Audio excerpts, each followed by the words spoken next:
যে মতবাদে বস্তুগত ও ভাবগত এই উভয় নীতির অস্তিত্ব স্বীকার করে নেওয়া হয় তাকে বলা হয় দ্বৈতবাদ।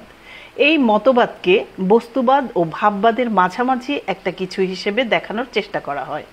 দ্বৈতবাদের তিনটি প্রধান রূপ আছে: মন ও দেহগত দ্বৈতবাদ, অস্তিত্বগত দ্বৈতবাদ, জ্ঞানতাত্ত্বিক দ্বৈতবাদ। মার্ক্সবাদ দ্বৈতবাদকে মূলত ভাববাদী দর্শনের একটি রূপ হিসেবে দেখে।